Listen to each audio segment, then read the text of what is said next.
আমার বাবা এবং মায়ের আজ হলো বিবাহ বার্ষিকী, 20শে জানুয়ারি। এখন মা বাবার বিয়ে এটা সম্পূর্ণভাবে ঠাকুরের ইচ্ছাতে এবং ঠাকুরেরই পরিচালনায় হয়েছিল। তো সেই দিকে আমি যাচ্ছি না, তার যে বহু সুন্দর ঘটনা আছে, কিন্তু আমি একটি বিষয়ের উল্লেখ এখানে করতে চাই। সেটা হচ্ছে আমার মার বয়স তখন মাত্র 18 বছর এবং মা খুব খুব বিদ্যানুরাগী এবং মেধাবী ছাত্রী ছিলেন। খেলাধুলায় অত্যন্ত পারদর্শী ছিলেন, গান বাজনা ইত্যাদি শিল্পকর্মেও খুব উৎসাহী ছিলেন। একটা উজ্জ্বল নক্ষত্রের মতো তিনি তখন ক্রমশ তার জীবনের আকাশে উঠছিলেন। এই সময় একদিন ঠাকুর আমার দাদামশাইকে বললেন, মেয়ের বিয়ে দেখছিস?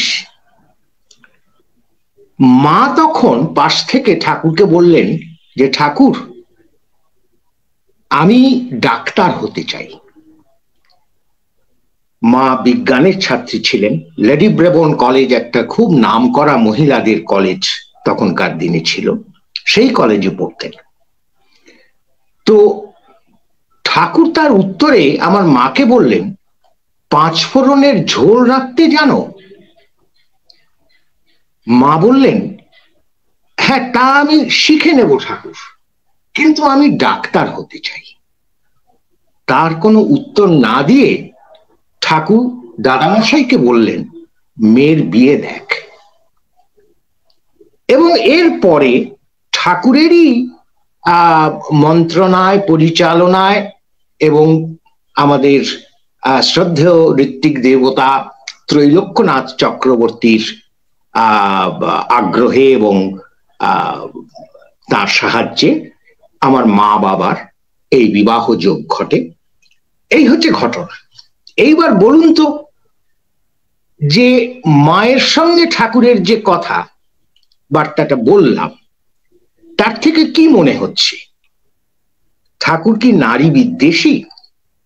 একটি মেয়ে, তার যোগ্যতা আছে এবং সে তার যোগ্যতার উপর দাঁড়িয়ে তার জীবনে একটা নিজের পরিচয়, আজকালকার ভাষা নিজের পরিচয় সে অর্জন করতে চায়, সেইটাতে জল ঢেলে দিলেন ঠাকুর এবং তাকে বিয়েতে নিযুক্ত বা প্রযুক্ত বা পরিচালিত, প্রেরিত করলেন। এটা তো আজকালকার দিনে একে নারী বিদ্বেষী বলা হয়। আমি পরবর্তীকালে মার কাছে এ বিষয়ে জানতে চাইতাম যে তোমার তখন কি মনে হয়েছিল এবং তারপর এখন কি তোমার মনে হয়, এইসব কথা মার সঙ্গে আলোচনা করতাম। তো মা বলেছিলেন যে হ্যাঁ, তখন আমার একটা ধাক্কা লেগেছিল বটে। আমার যেটা আকাঙ্ক্ষা, যেটা কামনা, সেটা পূরণ হচ্ছে না। এবং তারপর বিয়ের পরেও যা হয়, নিম্ন মধ্যবিত্ত একটি পরিবারে এসে সেই পরিবারের অর্থনৈতিক, সামাজিক, সাংসারিক দায় দায়িত্ব পালন করে সমস্যা সংকট থেকে পরিবারকে উদ্ধার করে সঙ্গে চলে মার কিন্তু ডাক্তার হওয়া হয়নি। এবং পরবর্তীকালে আমার বাবার আগ্রহে তিনি বিএ পাশ করেছিলেন ডিস্টিংশন নিয়ে, এইটুকু হয়েছিল। কিন্তু মার যা হতে পারত তার কিছুই হয়নি। হতে পারত মানে ওই কর্মজগতেই নিজের পরিচয় ইত্যাদি, সেগুলো কিছুই হয়নি। তা মা বলেছিলেন যে প্রথমে আমার একটা ধাক্কা লেগেছিল, কিন্তু আজ জীবনের প্রৌঢ় দশায় এসে আমি কিন্তু বুঝতে পারি যে আমি সম্পূর্ণভাবে সার্থক আমার জীবন, আমার নারী জীবন। I feel myself fulfilled. আমার নিজের জীবনটা একটা পরিপূর্ণ হয়েছে, পূর্ণতা প্রাপ্তি পেয়েছে, সার্থক হয়েছে, এই বোধ আমার এই মুহূর্তে আসে। তাহলে আমি যদি নারী বিদ্বেষ বলি, তাহলে তো এই পরিপূর্ণতার, সার্থকতার বোধ এটা আসতে পারতো না আমার মায়ের। এখন বলতে পারেন যে এটা তো ব্যক্তিগত, কে কিসে পরিপূর্ণ মনে করবে, সার্থক মনে করবে, সেটা তো বলা যাবে না। ঠিক কথা, কিন্তু তাহলে তো কোনো আলোচনাই করা যাবে না।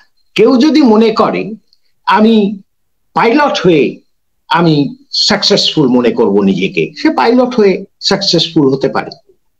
আবার কেউ যদি মনে করে আমি সিরিয়াল কিলার হয়ে আমি সাকসেসফুল হতে পারবো, তাহলে সে তাতেই সার্থক হতে পারে। কিন্তু সেটা কি কাম্য? সেটা সমাজের পক্ষে, দেশের পক্ষে, ব্যক্তি পরিবার কারো পক্ষে সেটা তো কাম্য নয়। কাজে এই আলোচনা হতে পারে না এমন একটা জায়গায় গিয়ে লাভ নেই আমাদের। আসলে আলোচনার দ্বারাটা তো ঠিক করতে হবে। প্রথমে একটা বিজ্ঞানের ওপর দাঁড়াতে হবে। এই বিজ্ঞানটা হচ্ছে বৈশিষ্ট্য বিজ্ঞান। নারীর বৈশিষ্ট্য এবং পুরুষের বৈশিষ্ট্য, এই দুটোকে আমাদের জানতে হবে, বুঝতে হবে। না হলে নারী বিদ্বেষ বা পুরুষ বিদ্বেষ কিছুই আমরা আলোচনা করতে পারবো না। বা নারীর সার্থকতা, নারী জীবনের সার্থকতা বা পুরুষ জীবনের সার্থকতা কিছুই আমরা আলোচনা করতে পারবো না। কাজে আলোচনাটাকে সুষ্ঠু এবং একটা সার্থক করতে হলে আমাদের কিন্তু এই বিজ্ঞানের দাঁড়ার উপর দাঁড়িয়ে আলোচনা এগিয়ে নিতে হবে। তো যাই হোক, আমি একটা আমার পারিবারিক বা ব্যক্তিগত একটা প্রসঙ্গ টেনে আলোচনা শুরু করলাম। এইবার বলি যে শ্রী শ্রী ঠাকুর কি নারী বিদ্বেষী, এই প্রশ্নটা আমরা রাখছি এমন একটি মানুষ সম্পর্কে যিনি তার জীবনের সবচেয়ে মূল্যবান যে মানুষটিকে চিনতেন, তিনি হচ্ছেন তার মা, নারী। তিনি বলতেন, মাই আমার জীবত্ব, আমার জীবনের সার, মর্ম সত্যটি হলো আমার মা। মা চলে যাওয়ার পরে ঠাকুর সারাটা জীবন যতদিন বেঁচে ছিলেন, তিনি প্রায় বলতেন, মা যে আমার দেহটা পড়ে আছে কিন্তু দেহে প্রাণ নেই।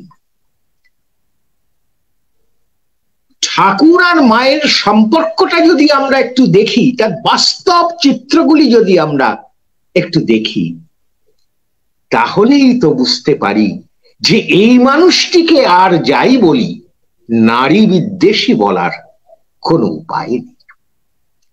আবার তার সহধর্মিনী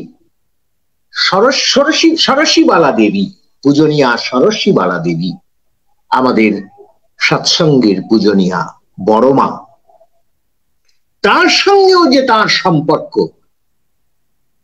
সেই সম্পর্কটাও কিন্তু অতীব পবিত্র, মধুর ভালোবাসার সম্পর্ক, পারস্পরিক শ্রদ্ধা এবং সাহচর্যের সম্পর্ক, নির্ভরতার সম্পর্ক।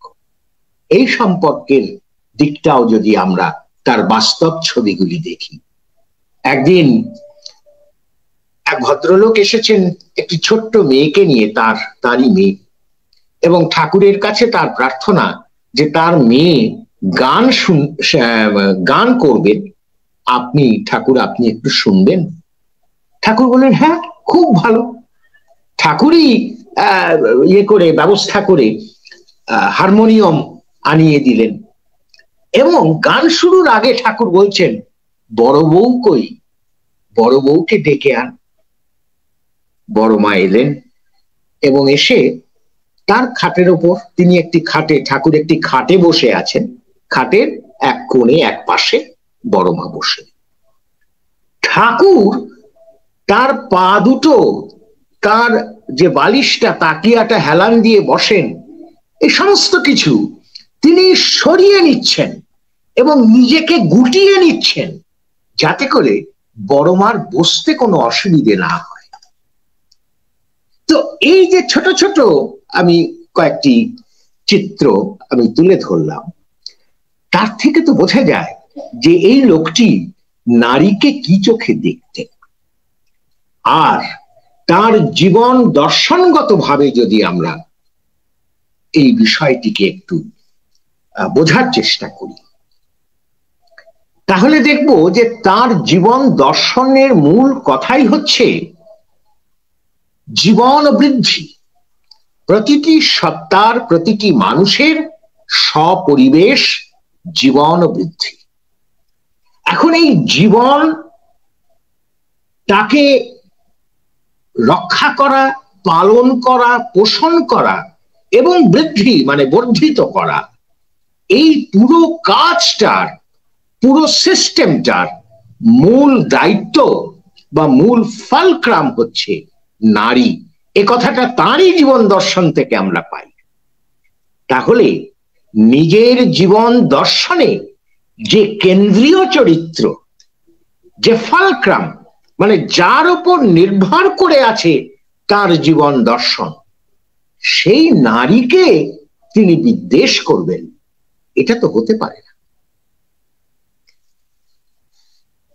আমাদের যে নারী বিদ্বেষের চিন্তা, এটা আসে কোথা থেকে? একটা আসে পুরুষের সঙ্গে তুলনায়। ওই আমাদের একটা কতগুলো উদার নীতি আছে, তথাকথিত উদার নীতি, যে নারী পুরুষের সমানতা, তারা সমান, তাদের শক্তি ক্ষমতা এগুলি সমান, তাদের বৈশিষ্ট্য সমান এবং সেই জন্য তাদের অধিকারও সমান, সমানাধিকার। এইটাকে ওপর দাঁড়িয়ে আমরা যখনই দেখি যে নারী পুরুষের মধ্যে কোনো অসমানতা, অসমান কিছু আমরা দেখতে পাই, তখনই সেটা আমরা নারী বিদ্বেষ বলে মনে করি।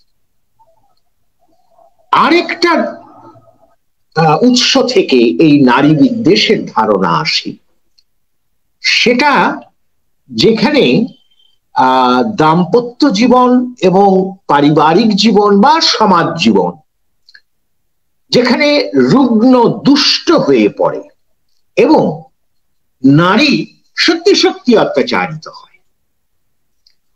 এরকমও তো ঘটছে, নারী অত্যাচারিত তো হয়, এটা তো ঘটনা। তার কারণ কি, কিভাবে এই অত্যাচারের সমস্যা বা সংকট থেকে মুক্তি হবে সেদিকে যাচ্ছি না, কিন্তু এই যে অবস্থাটা যেখানে সমাজ জীবন, ব্যক্তি জীবন, পারিবারিক জীবন, দাম্পত্য জীবন দুষ্ট হয়ে গিয়েছে, সেইখানে আমরা নারীর প্রতি বিদ্বেষ যেন হচ্ছে বলে আমরা মনে করি এবং সেক্ষেত্রে অনেক সময় হয়ও। নারী যেখানে অত্যাচারিত হয় সেখানে বিদ্বেষ থাকতেই পারে এবং সেটা কিন্তু মনে করবেন না শুধু পুরুষের আছে বিদ্বেষটা, আরেকটি নারীরও থাকতে পারে নারীর বিদ্বেষের ইন্ধন যোগাতে। এটা প্রায় দেখা যায় সংসারের কুটকচালিতে, দুই জায়ের, এক জা আরেক জায়ের প্রতি বিদ্বিষ্ট, এ তো আমরা দেখতে পাই। কাজে নারী বিদ্বেষ যে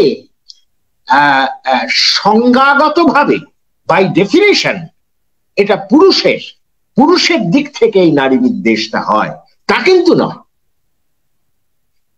এইবার তাহলে আমরা ওই যে প্রথমে বলেছিলাম যে আলোচনার একটা বৈজ্ঞানিক দাঁড়া, সেই দিক থেকে আমরা একটু সিস্টেম্যাটিক আলোচনা করার চেষ্টা করি। নারী এবং পুরুষ এই শব্দ দুটোর মধ্যেই আর্য ভারতীয় সংস্কৃত ভাষায় যে ধাতু থেকে তো একটা শব্দের উৎপত্তি হয়, এই ধাতুগত ভাবে ওই নারী এবং পুরুষ শব্দ দুটোর মধ্যেই নারী সত্তা এবং পুরুষ সত্তার মূল মর্ম যে বৈশিষ্ট্য বা তাৎপর্য সেটা বিধৃত হয়ে রয়েছে, সেটা আমরা জানব। এরপরে নারী আর পুরুষ যখনই বলি তখনই তার মধ্যে নারীর গঠনগত, নারীর দেহগত, মানসিক এবং তার যে যোগ্যতা, ক্ষমতা বা কর্মপ্রবণতা, এই দিকগুলোর যে বৈশিষ্ট্য সেটা আমাকে বুঝতে হবে, এবং পুরুষেরও তাই। এবং এই সূত্রেই আমরা বিবাহ সম্পর্কটাকে একটু খুঁটিয়ে দেখব, যে নারী এবং পুরুষের মধ্যে যে বিবাহ, এটা তো এই দুই সত্তার সম্পর্কের একটা সবচেয়ে বড় দিক। এবং নারী বিদ্বেষ বলে যেগুলো আমরা বলি, সেগুলো এই বিবাহ সূত্রেই খুব বেশি করে আসে। এই দিকগুলো আমরা একটু খুঁজে দেখব। এখন একটা কথা প্রথমেই বলে নিই, যে এই যে আমরা বলছি শ্রী ঠাকুর কি নারী বিদ্বেষী, 1923 খ্রিস্টাব্দের একটি ঘটনার কথা আমি এখানে উল্লেখ করি। 1923 খ্রিস্টাব্দের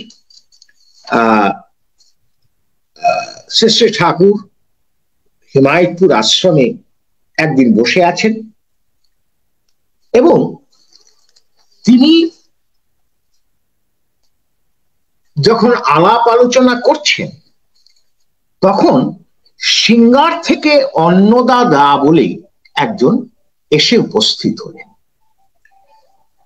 সেই দাদাকে দেখেই শ্রী ঠাকুর বলে উঠলেন, আমি একদম কোট করে বলছি, এটি শ্রী ঠাকুরের জীবনী গ্রন্থের 2য় খণ্ডের 2য় অধ্যায়ে আছে। শ্রী ঠাকুর বললেন, দাদা, আপনার পুত্রবধূকে ওই রূপে তৈয়ার করবেন। ঠাকুর এরকম ওই রূপ বলেই শুরু করলেন। আসলে হয়তো ওই দাদা, অন্য দাদার মনের কিছু কথা সেটা ঠাকুরের কাছে জানা হয়ে গিয়েছিল, সেই জন্য তার সঙ্গে কথা বলতে গিয়ে শুরুই করলেন ওই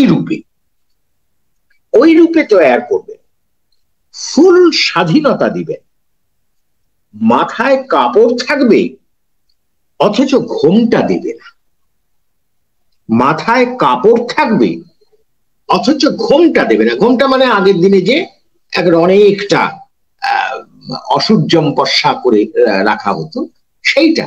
ঠাকুর কিন্তু এই পর্দানুসীন প্রথার বিরোধী ছিলেন, কিন্তু একটা সম্ভ্রমজনক দূরত্ব এটা সবসময় রক্ষা করতে বলেছেন পুরুষ জনসাধারণের সঙ্গে।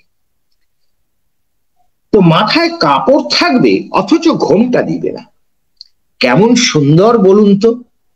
ছেলের সঙ্গে, আপনাদের সঙ্গে সর্বত্র বেড়াবে, এমন ভাবে শিক্ষা দিয়ে গড়ে তুলবেন যেন তার দ্বারা সর্বদা সব কাজে সাহায্য পায়। এমন ভাবে শিক্ষা দিয়ে, নারী শিক্ষা দিয়ে গড়ে তুলবেন যেন তার দ্বারা সর্বদা সব কাজে সাহায্য পায়। সৎ শিক্ষা না দিয়ে ঘরে পুরে বউ করবেন না। সৎ শিক্ষা মানে জীবনীয় শিক্ষা না দিয়ে ঘরে পুরে রেখে বউ করবেন না। এই কথাটা যদি বলা যায় তাহলে কি তাকে আর কখনো বলতে পারি যে তিনি নারী বিদ্বেষী? তার আশ্রমে, সৎসঙ্গ আশ্রমে যে নারীরা ছিলেন, প্রথমত তিনি কিন্তু তথাকথিত সংসার ত্যাগী যোগী সন্ন্যাসীদের নিয়ে আশ্রম করেননি। তিনি বিবাহিত, অধিকাংশ বিবাহিত এবং পারিবারিক জীবন আছে এমন মানুষদের নিয়ে তার সৎসঙ্গ আশ্রম রচনা করেছে। এবং ওই মানুষগুলি সবাই তাদের সংসার নিয়ে, অর্থাৎ স্ত্রী পুত্র কন্যা পরিবার নিয়ে আশ্রমে বসবাস করতেন। যদি নারীর প্রতি তার বিদ্বেষই থাকতো তাহলে নিশ্চয়ই আশ্রমে তিনি নারীদের প্রবেশ অ্যালাউ করতেন না। এই যে নারীরা, তাদের অধিকাংশই সেই সময়, অর্থাৎ আমি বলছি এই 1920 মানে বিংশ শতকের প্রথম দিক, সেই সময় নারীদের অবস্থা কি ছিল? তারা শিক্ষা তাদের ছিল না, অনেকেরই তাদের মানে কি বলে অক্ষর জ্ঞান পর্যন্ত ছিল না, এইরকম তো। এবং তারা ঘরেই থাকতো, ঘরের কাজই করতেন তারা, আর কিছু করতেন না, এবং সন্তান পালন। ঠাকুর কি করলেন? তাদের ঘরের কাজ, সন্তান পালনের কাজ, যে চিরাচরিত নারীর কাজ, সেটাকে তিনি বাতিল করলেন না, বরং আরো ফুলফিল করলেন। তারা যাতে আরো যোগ্যতার সঙ্গে সেই কাজ করতে পারে, সেই জন্য তাদের এমনকি বিজ্ঞান পর্যন্ত শেখালেন যে কেন তুমি ছেলের যখন পালন করবে তখন এই কাজটা করবে, ওই কাজটা করবে না। এটা তো আগে কেউ ওদের শিখিয়ে দেয়নি। যেমন হয় মা ঠাকুমার কাছে দেখে শিখে সেটাই করে যেত, কেন উত্তর তারা তাদের কাছে ছিল। কিন্তু ওই কাজটা আরো ভালোভাবে করতে গেলে তাদের এই জ্ঞানটা দরকার, এইগুলি ঠাকুর দিয়েছে। আর সেই সঙ্গে প্রত্যেক মা সৎসঙ্গ আশ্রমের, তাদের তিনি ন্যূনতম পক্ষে ম্যাট্রিক পাশ করিয়েছিলেন, বা অন্তত ম্যাট্রিক পরীক্ষা তারা দিয়েছিলেন। যেমন আমার ঠাকুরমা, তিনি ম্যাট্রিক পরীক্ষা দিয়েছেন, তিনি কিছুই লেখাপড়া জানতেন না, গৃহবধূ একজন। তিনি ম্যাট্রিক পড়াশোনা করেছেন, রীতিমতো মাতৃবিদ্যালয় ছিল আশ্রমে। পড়াশোনা করে তিনি এই সমস্ত সংসারের কাজের সঙ্গে কিন্তু এগুলো বাদ দিয়ে নয়, তিনি ম্যাট্রিক পরীক্ষা দিয়েছেন, কিন্তু সব বিষয়ে পাশ করলেও অঙ্কে ফেল করেছেন। দ্বিতীয়বার আবার পরীক্ষা দিয়েছে, আবার সেই অঙ্কে ফেল করেছে। তখন ঠাকুর একদিন বললেন ডেকে যে, নে, তোকে আর পরীক্ষা দিতে হবে না, এখন থেকে তুই আমার এই পড়। সেটা অন্য কথা। তাহলে এই যে মায়েদের, মেয়েদের ঠাকুর কিভাবে গড়ে তুলেছিলেন, এটা তো একটা বাস্তব জলজ্যান্ত ইতিহাস। সুতরাং তিনি নারী বিদ্বেষী সে কথা বলা কখনোই চলে না। তার অনেক বাণীতে আমরা দেখি নারীদের কল্যাণ, মঙ্গল এবং নারীদের দ্বারা দাম্পত্য ও গৃহ এবং সমাজ জীবনের কল্যাণ ও মঙ্গলের জন্য তিনি অনেক উপদেশ দিয়েছেন। সেটা তিনি কিন্তু পুরুষের জন্য দিয়েছেন। যেমন ধরুন, শ্রী ঠাকুরের জীবন বিজ্ঞানে অনুলোম অসবর্ণ বিবাহ, এটা একটু besides today's discussion but is a point of discussion, তবু এটা বলতে হচ্ছে। অনুলোম অসবর্ণ বিবাহ স্বীকৃত, এবং তিনি বলেন যে ঠিক ঠিক অনুলোম অসবর্ণ বিবাহের দ্বারা নতুন উৎকৃষ্ট উৎকর্ষী কি বলে জাতকের জন্ম হয়, যা তার পরিবার, সমাজ এবং জাতির জীবনকে উদ্বর্ধিত করতে পারে। এইটার বিজ্ঞানের আছে আলোচনা, আমরা যাচ্ছি না এখন। এইটা থেকে যদি আমরা বলি যে এই বিবাহটা করবেন তো পুরুষ, নারী কিন্তু একানুগামিতাই শ্রেষ্ঠ ঠাকুর বলে গিয়েছে। এবং আমাদের সনাতন আর্য ভারতীয় যে শাস্ত্র সব সব জায়গায় নারীর একানুরতি এটারই কথা বলা আছে। নারী বহু বিবাহ করতে পারে না, কিন্তু পুরুষ সে প্রয়োজনে নীতি মেনে, এগুলো কেন বলছি কারণ এগুলো কিন্তু খুব জরুরি কথা, যেগুলো আজকে আর ডিসকাস করছি না। নীতি মেনে অনেক ব্যাপার আছে এর মধ্যে, যাই হোক, মেনে সে অনুলোম অসবর্ণ বিবাহ করতে পারবে। আর অনুলোম অসবর্ণ বিবাহ করার একটা নীতি হচ্ছে যে তাকে প্রথমে সবর্ণ বিবাহ করে নিতে হবে, তাহলে বাই ইন্ডাকশন দাঁড়াচ্ছে যে পুরুষকে তিনি বহু বিবাহের অনুমতি দিলেন শর্ত সাপেক্ষে, এটা মনে রাখতে হবে কিন্তু। আচ্ছা, এইবার এটাকে আমরা কি বলবো? একে কি বলবো? নারী বিদ্বেষ, বা পুরুষকে তিনি একটা অধিকার দিলেন বহু বিবাহের, নারীকে দিলেন। প্রথম কথা, এটা বুঝতে গেলে আমাকে ওই যে বিজ্ঞানের কথা বলেছি প্রথমে, যে নারীর যে মনোবিজ্ঞান, নারীর দেহ বিজ্ঞান, নারীর যে আত্মিক যে সম্বেগ, সেইটার বিজ্ঞান, এগুলো আমাকে জানতে হবে, এবং পুরুষেরও তাই জানতে হবে।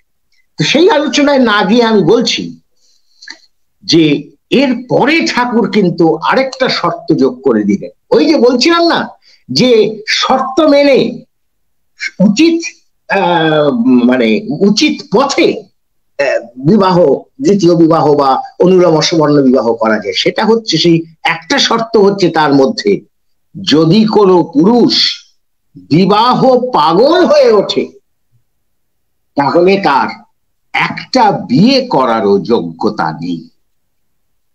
বহু বিবাহ দূরের কথা, একটা বিবাহ করারও যোগ্যতা তার। তাহলে এটা লাইসেন্স টু দা পুরুষের জন্য লাইসেন্স দিয়েছেন, এটা বলা যাবে না। এবং এইটাই আমাদের শ্রদ্ধেয় প্রফুল্ল কুমার দাস, যিনি ঠাকুরের বাণী লেখক এবং তার পরিকর, তার প্রথম যখন তিনি দীক্ষা নিয়ে আশ্রমে গেলেন, তখন তার দুটো বিষয়ে তার খুব মনের সঙ্গে মিল করতে পারছিলেন। একটা হচ্ছে আশ্রমে কর্মের উপর জোর। সাধারণত আধ্যাত্মিক ধর্মপথে কর্ম থেকে বিরতি, কর্মসন্ন্যাস, সেই দিকেই মানুষ যায় আশ্রমগুলোতে, সেরকমই দেখা যায়। কিন্তু এই আশ্রমে এসে দেখছেন কর্মের উপর জোর, তো সেইটা আমাদের আলোচনার বাইরে। দ্বিতীয় যেটাতে অসুবিধে হলো তার, সেটা হচ্ছে পুরুষের বহু বিবাহ। এবং প্রফুল্লদা নিজে আমাকে বলেছেন, আমার মনে পড়ছে এখন সেই কথাগুলো। প্রফুল্লদা বলছেন যে তারপরে বুঝলে ভাই, আমি তো আস্তে আস্তে ঠাকুরের বইগুলো পড়তে শুরু করলাম, পড়তে পড়তে দেখলাম যে আমার এই অধিকাংশ পুরুষ, তারা তো বহু বিবাহ দূরস্থান, একটা বিবাহ করারও যোগ্যতা তাদের নেই ঠাকুরের আদর্শ অনুসারে। কাজে না বুঝে একটা কিছু আমরা বলে ফেলতে পারি, যে এই যে বহু বিবাহ ঠাকুর বললেন তো অন্য পার্সপেক্টিভে, একটা জাতির উদ্বর্ধনের পার্সপেক্টিভে, সেইখানে বহু বিবাহ করা যেতে পারে, কিন্তু কিভাবে, কোন শর্তে, সেইগুলো এবার মিলিয়ে দেখুন, এবং দেখলে দেখা যাবে ওরে বাবা, এত স্ট্রিনজেন্ট কন্ডিশন তিনি দিয়ে দিয়েছেন। এমনই স্ট্রিনজেন্ট কন্ডিশন যে পুরুষ, অধিকাংশ পুরুষ আমরা একটা বিয়ে করার জন্য। তো এই কতগুলো দিক আছে, আমরা একটু বিজ্ঞানের দিকে যাই। আচ্ছা, নারী কথাটা সংস্কৃত যে ধাতু, তার অর্থ হচ্ছে নারয়তি। নারয়তি মানে উন্নত করা, বর্ধিত করা, এই হচ্ছে নারী শব্দের অর্থ। নারী সত্তার মর্ম সত্য হলো সে উন্নত করে, সে বর্ধিত করে। এগুলো কিন্তু আমাদের কাছে নূতন ঠেকতে পারে, কিন্তু এগুলো সত্য। তার কারণ এই সত্য এক্সপেরিমেন্টও পাওয়া যাবে, সেই এক্সপেরিমেন্ট যদি ঠিক ভাবে করা যায়। কিন্তু এগুলো এক্সপেরিমেন্ট করে আমরা এই সত্যগুলো পাইনি, আমরা পেয়েছি সত্য দ্রষ্টা ঋষির মুখ থেকে, সত্যকে যিনি দেখেছেন, অনুভব করেছেন, তার কাছ থেকে, বা আরো একটু এগিয়ে বলতে পারি যিনি সত্য স্বরূপ এই সমস্ত সৃষ্টির, নারী পুরুষ বস্তু অবস্তু সমস্ত কিছুর যে পরম কারণ স্বরূপ, পরমেশ্বর পরব্রহ্ম, তারই সাকার নর নারায়ণ বিগ্রহ যারা, পুরুষোত্তম যুগ পুরুষোত্তম যারা, তারা তো সেই কারণ স্বরূপ, মানে সত্য স্বরূপ, সেই তাদের সত্য বাক, সেখান থেকে আমরা এগুলো জেনেছি। এইবার কেউ এতে গুরুত্ব দেবেন কি দেবেন না, সেটা নিশ্চয়ই তার চয়েস। আমরা দেই, আমি দেই, এবং দিয়ে আজ পর্যন্ত এই চুল দাড়ি তো কিছু পেকেই যাচ্ছে, আজ পর্যন্ত কিন্তু ঠকিনি, বরং ক্রমশ উদ্বর্ধিত, সম্বর্ধিত এবং পরিপূরিত হয়ে চলেছি। যেমন আমার মা বলেছিলেন যে আজ কিন্তু এখন এসে বুঝি যে আমার নারী জীবন সার্থক, পরিপূর্ণ, পরিপূরিত। তো যাই হোক, নারী শব্দের এই হচ্ছে অর্থ। আর পুরুষ শব্দের অর্থ পূরণ করা, মানে যেখানে কম কিছু আছে, কিছু ফাঁকা আছে, কিছু গর্ত আছে, তাকে পূরণ করা, তাকে আরো থেকে আরো তর করে তোলা। তাহলে এই নারী সত্তার পুরুষ সত্তার মধ্যে যে অনেকটা অসমানতা নিসর্গ বিহিত, মানে প্রকৃতি দিয়ে দিয়েছে এই অসমানতা, এইটা রয়েছে, এটাই নারী পুরুষ শব্দ দুটোর মধ্যেই খুব সুন্দরভাবে ফুটে উঠেছে। এইবার এই অসমানতা আমরা একটু বাস্তব প্রমাণ থেকে দেখার চেষ্টা করি।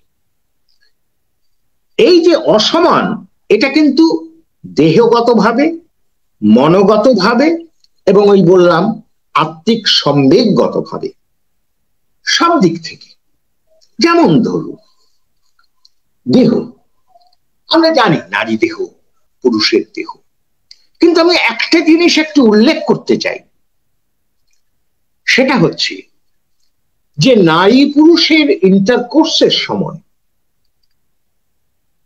নারী স্পার্ম সেলস রিসিভ করে, সে কিন্তু কিছু দেয় না। পুরুষ স্পার্ম সেলস সে রিলিজ করে এবং দেয়, সে কিন্তু কিছু নেয় না। এটা তো তার দেহগত, আর কিছু অন্য দিক থেকে ভাবার দরকার নেই। এটা দেহগত ভাবে এইভাবেই তৈরি নারী এবং পুরুষ। নারী নিচ্ছে, পুরুষ দিচ্ছে। তাহলে এই অসমানতা এটা আছে। আচ্ছা, এবং এই যে আমরা দেখতে পাচ্ছি, যেটা পরিদৃশ্যমান, যে বাস্তব, যে কেউ দিচ্ছে কেউ নিচ্ছে ইত্যাদি, দেহের গঠনের যে পার্থক্য, এগুলো কিন্তু তার মনের যে বৈশিষ্ট্য, তার সঙ্গেও যুক্ত। এই জন্যই বলা হচ্ছে নারী হচ্ছে প্যাসিভ, বা বা বা বা এই যে আমরা বলি, একটু মাফ করবেন আমার একটু গুলিয়ে গেছে, এটা ভীষণ বিজ্ঞানের বিষয়, তো আমার অবৈজ্ঞানিক মাথায় মাঝে মাঝে গুলিয়ে যায়। যেমন আমরা বলছি যে নারী হচ্ছে নেগেটিভ আর পুরুষ হচ্ছে পজিটিভ। নারী হচ্ছে অ্যাক্টিভ, পুরুষ হচ্ছে অ্যাক্টিভ, আর নারী হচ্ছে প্যাসিভ। এই সম্পর্কে ঠাকুরের একটা আলোচনা আমি কোট করে আপনাদের পড়ে শোনাচ্ছি। এটাও ওই জীবনী গ্রন্থের দ্বিতীয় খণ্ডে পাবে। ঠাকুর বলছেন যে পুরুষের ভিতর অ্যাক্টিভ এলিমেন্ট বেশি,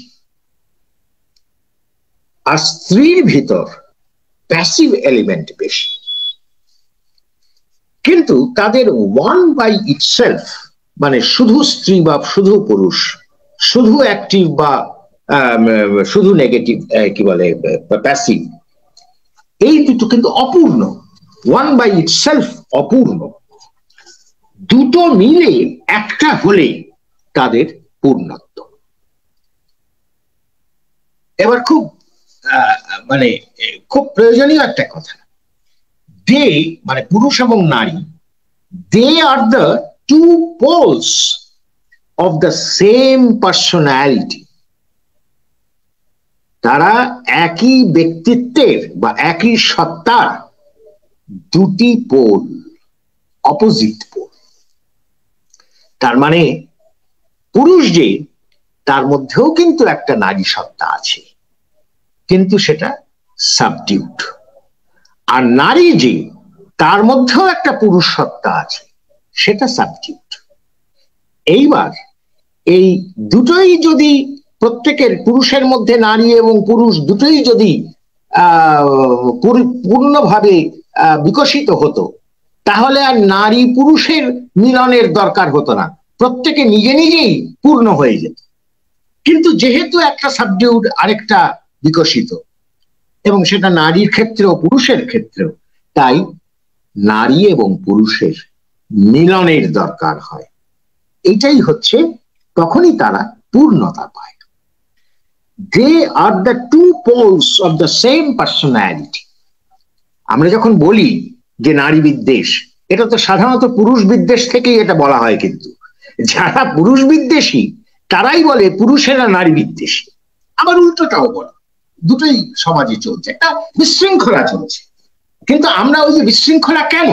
কারণ আমরা বিজ্ঞান মনস্ক হয়ে ঠিকভাবে চিন্তাই করতে পারছি না। আরে আমার মধ্যেই তো নারীত্ব আছে, নারীর মধ্যেও পুরুষত্ব আছে, কাজেই কে কার বিদ্বেষী হতে পারে? এটা হতে পারে না। প্রত্যেকে সত্তা, প্রতিটি সত্তা, সে যদি না, যে কোনো সত্তা নারী বিদ্বেষ হোক বা পুরুষ বিদ্বেষ হোক, সে কিন্তু আসলে সত্তা বিদ্বেষী হয়ে যাচ্ছে। সত্তা বিদ্বেষ কোন সত্তা সে চায় না, মৃত্যু কোন সত্তা চায় না, চায় সে বাঁচতে এবং বাড়তে। এই যে সত্তা পরিচর্যা, তার জন্য নারীরও প্রয়োজন, পুরুষেরও প্রয়োজন। কাজে নারী পুরুষ বিদ্বেষী হতে পারে না, পুরুষ নারী বিদ্বেষী হতে পারে না। আমাদের বোঝার ভুলে আমরা বিদ্বেষ বিদ্বেষ করে চেঁচাই, বা কোনো কোনো ক্ষেত্রে বিদ্বেষের শিকারও হই। তারপর বলছেন, ইলেকট্রিসিটির পজিটিভ পোলের চেয়ে নেগেটিভ পোলের বেশি আকর্ষণ। নেগেটিভটাকে নারী, নারীর আকর্ষণ এই জন্য বেশি। ভাবুন, আমরা যে দেখি না যে নারী মোহময়ী, ছলনাময়ী, এই যে কথাগুলো বলি, এটা এইভাবে বলার কোনো অর্থই হয় না। আসলে সে যে কোনো একটা নেগেটিভ পোল আর পজিটিভ পোল, সবসময় নেগেটিভ পোলের আকর্ষণ বেশি, এবং সেই জন্য পজিটিভ নেগেটিভের দিকে যায়। এই জন্যই স্পার্ম সে পুরুষ দেহ থেকে নারীর দিকে যায়। এই সব দিক থেকে সবের মিল আছে। আচ্ছা, দুটোই মিলে তবে ইলেকট্রিসিটি হয়, নতুন জন্ম। আচ্ছা, তেমনি পুরুষ হচ্ছেন অ্যাক্টিভ এলিমেন্ট, সে প্যাসিভ এলিমেন্ট চায়, কারণ ব্যালেন্স, প্রত্যেকেই সমত্ব চাইছে। এই ইলেকট্রিসিটির বিজ্ঞানেও এই সমত্বের কথা আছে, যে একটা পজিটিভ নেগেটিভের দিকে যাচ্ছে, গিয়ে একটা সমাধান, একটা সমান ভাব, একটা সাম্য, তাতে উপনীত হতে চাইছে। এই জন্যই ইলেকট্রিসিটি ফ্লো করে, না হলে ইলেকট্রিসিটি ফ্লো করতো না। আচ্ছা, সে তাহলে পুরুষ যে অ্যাক্টিভ এলিমেন্ট, সে প্যাসিভ এলিমেন্ট মানে নারীকে চায়, কারণ পূর্ণ হবার যে স্বাভাবিক ইচ্ছা, সেই প্রকৃতি তার প্যাসিভ এলিমেন্টের দিকে ঝোঁক দিয়ে দেয়। কিন্তু তাকে কামভাবে দেখলেই মনে সংকোচ আসে, আর মাতৃভাবে দেখলেই মনে বিস্তৃতি লাভ হয়। এটা পরবর্তী কথা। তাহলে এই হচ্ছে নারী পুরুষের পার্থক্য, এবং সেটার সঙ্গে দেহ মন সবকিছু একেবারে অঙ্গাঙ্গী ভাবে যুক্ত হয়ে রয়েছে। প্রজননের ক্ষেত্রে আমরা বিবাহের পরেই আলোচনা করব। প্রজননের ক্ষেত্রে নারী আর পুরুষ কি সমান? না, এটা শুধু স্পাম দেয়া নেয়ার ব্যাপার নয়। প্রজননের ক্ষেত্রে নারী যে অংশ নেয়, পুরুষও অংশ নেয়। এই দুজনের সম্মিলিত প্রচেষ্টায় একটা জাইগোট তৈরি হয়, নূতন শিশু সেখান থেকেই উঠে আসে। এই যে জাইগোট বা এই নূতন যে জীবন, নূতন প্রাণ, নূতন একটা দেহ মন, এই এই ইউনিটটার একটা হচ্ছে মেটেরিয়াল দিক, দেহগত দিক। সেই দেহটা তৈরি করে দেয় ডিম্বাণু অর্থাৎ মা, আর তার মনটা তৈরি করে দেয় বাবা। এই যে বিজ্ঞানটা, এই বিজ্ঞানটা আমি জানি না এখনো কতটা আমাদের যে প্রচলিত বৈজ্ঞানিক প্রকরণে আবিষ্কৃত হয়েছে, কিন্তু জেনেটিক সায়েন্স অনেক দূর অগ্রসর হয়েছে এবং আমার বিশ্বাস বেশি সময় লাগবে না এই বিজ্ঞানগুলো, এই প্রজনন বিজ্ঞান, এটা আমরা জেনে যাব পুরোপুরি। কিন্তু ওই যে বললাম, সত্য দ্রষ্টা, সত্য স্বরূপ, বর্তমান যুগ পুরুষোত্তম, এই বিজ্ঞানটা আমাদের কাছে যতটা সম্ভব খোলা মেলা এবং সহজ করে আমাদের সামনে কিন্তু তিনি রেখে দিয়ে গিয়েছেন। সেটা আপনারা মানবেন কি মানবেন না, যার যার ব্যাপার। আমি মানি এবং মেনে দেখি যে তার সুফল পাই। অর্থাৎ ভালো শিশুর জন্মের বিজ্ঞানটাই তো সুপ্রজনন বিজ্ঞান। সেই ভালো শিশুর জন্ম ওই বিজ্ঞান মেনে হয় এবং না মেনে হয় না, তার প্রমাণ বাস্তব অভিজ্ঞতায় আমরা পাই।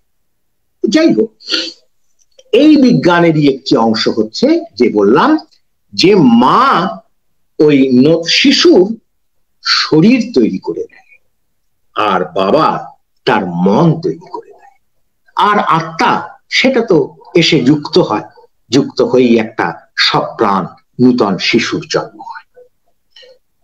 আত্মা, মন এবং শরীর, এই তিনটে নিয়েই আসলে এক একটা সত্তা।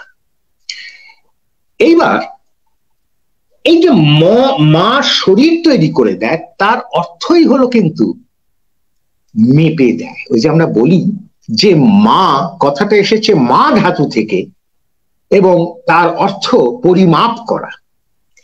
মা মেপে দেয় মানে ওই যে বাবার কাছ থেকে যে বৈশিষ্ট্য, যে মন, যে ধাঁজ প্রকৃতি, ধী প্রকৃতি, এইগুলি যে এলো ওই স্পার্মের মধ্য দিয়ে বাহিত হয়ে, তার কতটা কিভাবে প্রকাশিত হবে, রূপায়িত হবে, নিরূপিত হবে, অর্থাৎ শরীর দেহে ধারণ করবে, সেইটা ঠিক করে দেন মা। কাজে মা এবং বাবা, নারী এবং পুরুষ, এই দুজনের যে অংশগ্রহণ শিশুর জন্মের ব্যাপারে, এই দুটো কিন্তু অনেক পার্থক্য, অনেক তফাৎ। যার যার বৈশিষ্ট্যে যদি সে স্বাধীন এবং যোগ্য না হয়, তাহলে কিন্তু সে ব্যর্থ হয়ে যাবে। নারী যদি পুরুষকে এমুলেট বা নকল করার চেষ্টা করে, কিংবা পুরুষ যদি নারীকে নকল করার চেষ্টা করে, তাহলে তাদের বৈশিষ্ট্যগত, বৈশিষ্ট্য সম্মত যে যোগ্যতা, সেগুলি ধ্বংস হয়ে গিয়ে প্রকৃতি বিরুদ্ধ জীবন চলনায় চলতে চলতে নিঃশেষ হয়ে যাবে। এ বিষয়ে খুব সাবধান হওয়া দরকার। বিবাহ, বিবাহ কথাটা এসেছে বহ ধাতু থেকে, বি উপসর্গ পূর্বক বহ ধাতু। বহ মানে বহন করা, তাহলে বিশেষভাবে বহন করা, এই হলো বিবাহ। এই বিবাহ বহন, এটা নারী পুরুষকে করে, পুরুষ নারীকে করে। নারী পুরুষের যে সত্তা, তার ব্যক্তিগত সত্তা, পারিবারিক সত্তা, সমাজগত সত্তা, সমস্ত তার বৈশিষ্ট্য তাকে বহন করবে, পুরুষও তেমনি নারীকে বহন। কিন্তু দুজনের বহনের প্রকৃতির মধ্যে পার্থক্য আছে। ওই পার্থক্যটা ওই বিজ্ঞান থেকে আসে। নারী কখনোই পুরুষের মতো করে পুরুষকে বহন করতে পারবে না, সেটা পুরুষ চাইবেও না। কারণ পুরুষ সে চাইবে নারীর সাহচর্য, নারীর বহন। আবার ঠিক উল্টোটাও তেমনি সত্য। এইবার ওই যে বললাম যে নারী মানে যে বর্ধিত করে, যে উন্নত করে, তাহলে পুরুষকেও সে করবে, বহন করতেই হবে। না করলে তাকে উন্নত বর্ধিত কিভাবে করবে? তাহলে নারীর বহনের গুরুত্বটা একদিক থেকে বেশি। কারণ ওই বহন করে সে যে উদ্বর্ধন, উন্নয়ন, এইটা নারীকেই করতে হয় বা নারী করতে পারে প্রকৃতিগতভাবে। কাজে নারীর বহনটা বিশেষ গুরুত্বপূর্ণ বিবাহের ক্ষেত্রে। পুরুষের ক্ষেত্রেও কিন্তু কম কিছু নয়, কিন্তু অন্য রকম। এবং সামগ্রিক বিচারে আমি হয়তো বললাম যে কি বলে, নারীর বহন গুরুত্বপূর্ণ, কিন্তু উভয়েরই বহন গুরুত্বপূর্ণ। আচ্ছা, এইবার এই গুরুত্বের সঙ্গে সঙ্গতি রেখেই আমাদের যে বিবাহ প্রথা আর্য ভারতীয়, এবং শ্রী শ্রী ঠাকুর তাকে সমর্থন করেছেন, সেখানে নারীর অধিকার একটা আছে বিশেষ বিবাহের ক্ষেত্রে। সেটা হচ্ছে বরণ করা, মানে স্বামীকে বরণ করা। এই বরণের অধিকার কিন্তু পুরুষের নেই। তাহলে শ্রী শ্রী ঠাকুর সেটাকে সমর্থন করেছে, এবং আমি সেই প্রসঙ্গে কয়েকটা বাণী আমি পড়ে শোনাচ্ছি আপনাদের। এর থেকে বোঝা যাচ্ছে যে বরণের যে অধিকার নারীকে দেওয়া হলো, কাজে নারী বিদ্বেষ থাকলে তাকে সেই অধিকার নিশ্চয়ই দেওয়া হতো না। এবং এমন কথাও শাস্ত্রে বলা আছে, ঠাকুরও সেটা সমর্থন করেছেন, যে এই বাকদান বা বরণের অধিকার এটা একমাত্র যে বিবাহ যোগ্যা নারী তারই, এমনকি তার পিতা মাতারও নয়। নারী ইনফর্মড চয়েস করবে, অর্থাৎ বিবাহে স্বামীকে চুজ করার সম্পূর্ণ স্বাধীনতা নারীর। স্বামীর কিন্তু নেই নারীকে চুজ করা, স্ত্রীকে চুজ করার স্বাধীনতা। বিবাহে যে এই যে বিশেষ ক্ষমতা নারীকে দেওয়া হলো, তার পেছনে কারণ হচ্ছে নারী বহন করবে, উন্নয়ন করবে, বর্ধন করবে। কাজে যে করবে তার তো অধিকার থাকতে হবে যে আমি কাকে করব। তো কাজেই এই ব্যাপারটা কিন্তু বিশেষভাবে লক্ষণীয়, যে নারী বিদ্বেষের কোনো প্রশ্নই নেই আমাদের শাস্ত্রে, আমাদের সমাজে বা শ্রী ঠাকুরের জীবন দর্শন। কাকে বরণ করবে? সব দিক থেকে বর বা শ্রেষ্ঠ যে, তাকে। এই জন্যই বর বরণ। শ্রেষ্ঠত্বের বিচার কি হবে? আজকাল কি করে, টাকা পয়সা কত আছে, বাহাতের উপার্জন আয় হয় আছে কিনা, আবার সামাজিক স্ট্যাটাস কিরকম, কতলা বাড়ি, কটা বাড়ি, গাড়িটা কি মডেলের গাড়ি, ইত্যাদি ইত্যাদি, এগুলো দেখে হয়। কিন্তু শ্রেষ্ঠত্বের বিচার এগুলো দিয়ে হয় না। সেটার প্রধান বিচার হচ্ছে বর্ণ বা বংশ, অর্থাৎ বংশানুক্রমিক যে হেরিডিটি, বর্ণগত বৈশিষ্ট্য, এটাই হচ্ছে প্রথম বিচার। সেই সঙ্গে বয়স, স্বাস্থ্য, প্রকৃতি, বিদ্যা, শিক্ষা, এইভাবে পরপর। বিদ্যা শিক্ষাও কিন্তু আগে নয়, আগে হচ্ছে বর্ণ বংশ, তারপরে হচ্ছে বয়স, স্বাস্থ্য, প্রকৃতি ধাঁচ, নারী পুরুষের প্রকৃতির মিল, বিদ্যা শিক্ষা, টাকা পয়সা উপার্জন, এগুলি তো এইগুলোর ফাংশন, অর্থাৎ এইগুলোর থেকে ওইটা তৈরি হয়, ওইটা তো নিজে নিজে আসে না। কাজে ওইটা দেখে আমরা কিন্তু শ্রেষ্ঠত্বের বিচার করলে হবে না, বা যাকে আমরা বলি জোটক বিচার। তাহলে নারী সে বিচার করে দেখবে যে যাকে আমি বরণ করছি বা করব বলে মনে করছি, সে আমার থেকে এবং আমার আমার মধ্যে যে পূর্বপুরুষেরা রয়েছেন তাদের কাছেও সব দিক থেকে শ্রদ্ধেয় কিনা, শ্রেয় কিনা, বর্ণে, বংশে, বয়সে, যোগ্যতায়, প্রকৃতিতে, স্বাস্থ্যে, সব দিক থেকে তাকে আমি বহন করব। আমি ছেলে খেলা করলে তো চলবে না। আমি একটা বাজে মালকে বহন করে আমার জীবনের সার্থকতার কি রইল? তো কাজী এই যখন আমি বলছি, তখন যদি আমি বলি এটা নারী বিদ্বেষ, আমি তো বলবো এটাই হচ্ছে নারী অনুরাগ। নারীকে কোথায় তুলে নিয়ে চলে যাচ্ছেন, তাকে বলছেন না তুমি একটা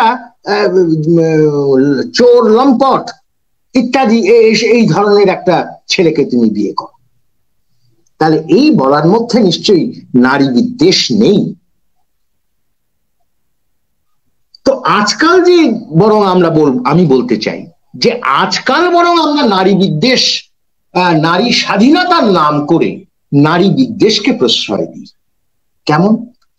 কেননা নারী সে যখন পুরুষ নির্বাচন করে, প্রথম কথা তার নির্বাচনের মধ্যে প্রক্রিয়াগত অনেক ভুল আছে, যাক সেসব আমি বাদ দিলাম, আজকের আলোচ্য নয়, কিন্তু করে তখন সে যখন ওই টাকা পয়সা ইত্যাদি দেখে নির্বাচনটা করে, তার মানে সে কিন্তু বহন করবে, উন্নয়ন করবে, বর্ধন করবে, এই আশায়, এই উদ্দেশ্য নিয়ে, এই লক্ষ্য নিয়ে সে নির্বাচন করে না।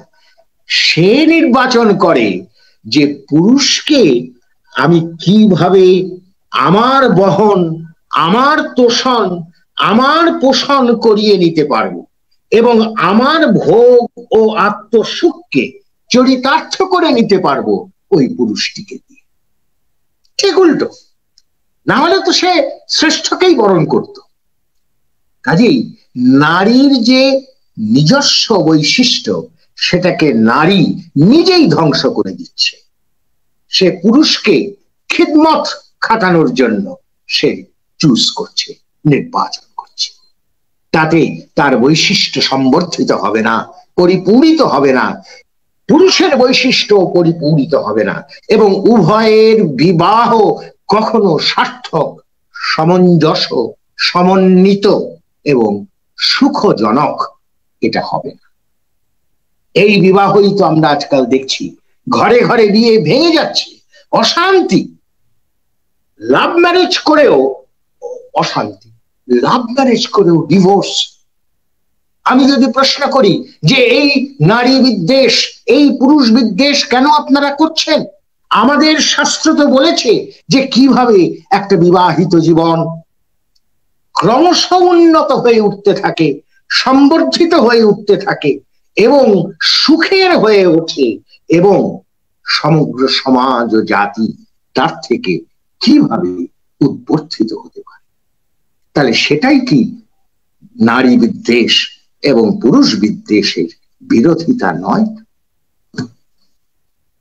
এইবার আসি আমি ওই বরণের কথা যে বললাম, যে একটা বাণী, আর বহন বিষয়ে যে একটা বাণী আমি পড়ে আপাতত মনে হয় সময় হয়ে যাবে, আমি শেষ করব। আচ্ছা, আমরা যে নারী পুরুষের বৈশিষ্ট্যের কথা বলছিলাম, নারীর বৈশিষ্ট্যে 8টা বৈশিষ্ট্যের কথা বলা হয়েছে। কি কি? ঠাকুরের নারীর নীতি গ্রন্থ থেকে আমি এই বাণীটা পড়ছি। কয়েকটা বাণী নারীর নীতি গ্রন্থেই পাওয়া যাবে। মেয়েদের বৈশিষ্ট্যে আছে নিষ্ঠা, ধর্ম, শুশ্রূষা, সেবা, সাহায্য, সংরক্ষণ, প্রেরণা ও প্রজনন। ভালো করে ভাবুন, দেখবেন আপনার বাড়ির মায়ের মধ্যে এই গুণগুলো সবসময় দেখতে পাবেন। মেয়েদের বৈশিষ্ট্যে আছে নিষ্ঠা, ধর্ম, শুশ্রূষা, শোনার ইচ্ছা, সেবা, সাহায্য, সংরক্ষণ, প্রেরণা ও প্রজনন। তুমি তোমাদের এই বৈশিষ্ট্যের কোনো কিছুকেই ত্যাগ করিও না, ইহা হারাইলে তোমাদের আর কি রহিল। এই যে বৈশিষ্ট্যকে ত্যাগ না করার কথা ঠাকুর বললেন, এটা কি নারী বিদ্বেষ?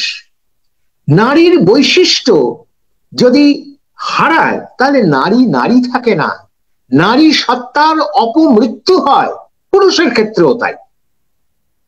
তাহলে এই বৈশিষ্ট্য রক্ষার কথা বলছি। নারী যাতে তার বৈশিষ্ট্যে স্বাধীন ও স্বতঃস্বেচ্ছ থেকে সে ক্রমযোগ্যতায় উত্তীর্ণ হতে পারে, সার্থক হতে পারে জীবনে সর্বতভাবে, এই কথাগুলি ঠাকুর বলেছেন। সেগুলো আমাদের কানে, আমাদের বেকুব বুদ্ধিতে সেগুলো বিদ্বেষ বলে মনে হচ্ছে। আচ্ছা, এইবার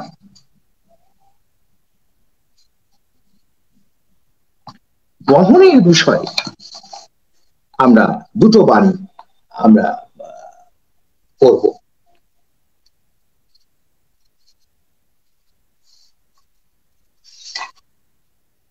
বিবাহে বহন ক্ষমতা, বহন করতে হচ্ছে, প্রকৃষ্ট রূপে বহন করাকেই বিবাহ বলে। প্রকৃষ্ট মানে বিশেষ, বিবাহ। যে বহন করিবে, আর এ বহন যত প্রকারে হইতে পারে, সব দিক থেকে বহন করবে, সে যদি যাহাকে বহন করিতে হইবে তাহা হইতে সর্বপ্রকারে সর্ববিষয়ে সমর্থ না হয়,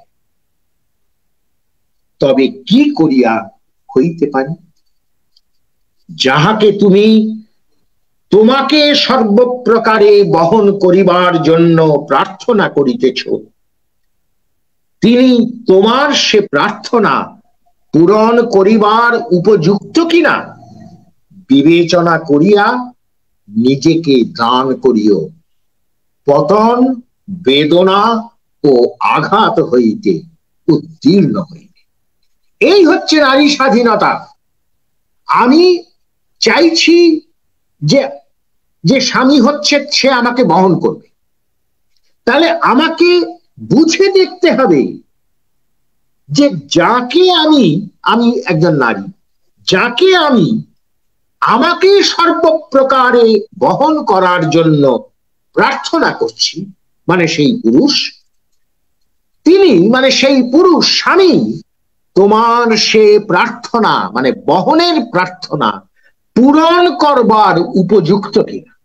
তাহলে আমার স্বামী উপযুক্ত কিনা সেটা নারী বিবেচনা করবে, বিচার করবে এবং ঠিক করবে। এই তো নারী স্বাধীনতা। এবং আজকের দিনে যে পতন, বেদনা ও আঘাত নারী জীবনে আসছে, সেটা কিন্তু এই নারী বিদ্বেষ থেকে নয়, এই নারী স্বাধীনতার অপলাপের জন্যই এই পতন, বেদনা, আঘাত তার শিকার হচ্ছেন নারীরা। তারপরে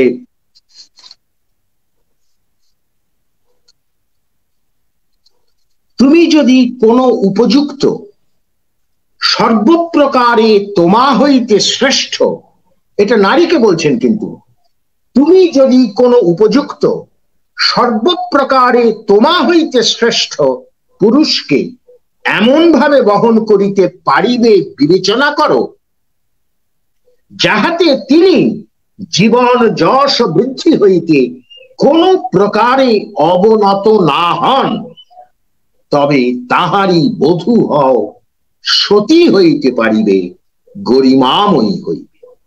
এটা তো পুরুষ নারীকে বহন করবে, তাহলে কেমন পুরুষ সেটা নারী বিবেচনা করবে। এইবার নারী তো আবার পুরুষকে বহন করবে, সেইটা বিবেচনার দায়ও কিন্তু নারীর, কারণ নারী হচ্ছে অ্যাক্টিভ, ওই সেই গঠনের কথায় চলে যাচ্ছে, আর পুরুষ হচ্ছে প্যাসিভ। নারীরই অধিকার বিবাহ, ঠাকুর এক জায়গায় বলছেন বিবাহ করে নারী, পুরুষ নারী দুজনেরই বিবাহ হয়, কিন্তু ঠাকুর খুব প্র্যাকটিক্যাল একটা কথা বলেছেন, বিবাহ করে নারী। তো এখানে বলছেন যে তুমি কাকে, কার বধূ হবে, তুমি একজন পুরুষকে বেছে নিচ্ছ, বাঁচবে এমন ভাবে যে তাকে তুমি এমন ভাবে বহন করতে পারবে যাতে তিনি জীবন যশ ও বৃদ্ধি হতে কোনো প্রকারে অবনত না, এটা তুমি ভেবে রাখো। কাজী চয়েস ইজ ইয়োর্স, মানে নারীর। এই হলো নারী স্বাধীনতা, নারী বিদ্বেষের এখানে কোনো। যাই হোক, মোটামুটি অনেকগুলি পড়লাম। আমার মনে হয় একটা মোটামুটি ধারণায় আমরা হয়তো আসতে পেরেছি, সেটা হচ্ছে যে নারী বিদ্বেষ যখন বলি, বিশেষ করে এই পুরুষোত্তম গণ সম্পর্কে, তখন আমরা আমাদের যে অজানা, ভুল জানা, বেকুবি এবং অবৈজ্ঞানিক চিন্তা ভাবনা, আমাদের মন গড়া কিছু উদার চিন্তা ভাবনা, তথাকথিত উদার চিন্তা ভাবনা, এগুলির উপর দাঁড়িয়ে আমরা বিচার করি।